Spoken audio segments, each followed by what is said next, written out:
Okay, and we've had rich local cricketing cultures in India. For instance, in Mumbai, in Bangalore, in parts of Kolkata, and other places. But we seem to have worked overtime to destroy these cultures. I don't know what's the case with New South Wales now, if the culture still exists. But how does one stop the destruction of a cricketing culture? Or to give it a positive spin, how does one foster and sustain such a culture? I'd certainly like to focus on the positive spin. In my book, I've got a chapter called The C Word, which is all about culture, and it deals with those elements of values.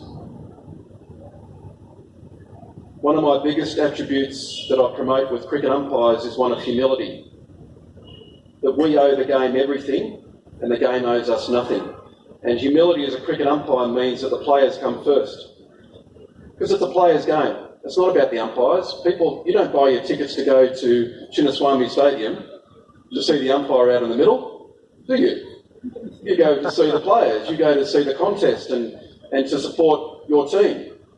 So I think humility is a tremendous value, and if we keep that front and centre all the time within our culture, that's really important. But then you move on to areas of how do we develop a culture of excellence. And we're talking about things of honesty.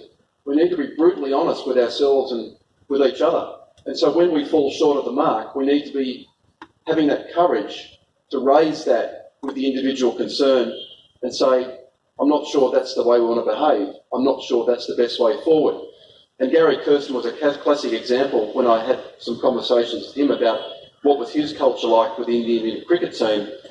And I talk about in my book, two fascinating questions that Gary would ask his Indian team every day. Are we doing things the right way? And is there a better way?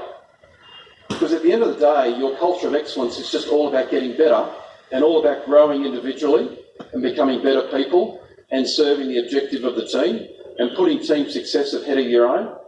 When you do those things extremely well, you cannot but have a positive influence and impact on your culture.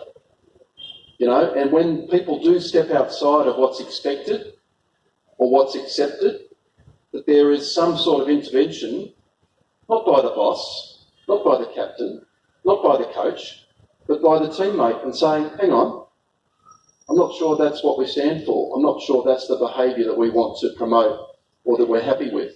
And so we should always be working towards and moving towards a self-regulating culture where people can actually manage it themselves and not wait for the boss to have to intervene.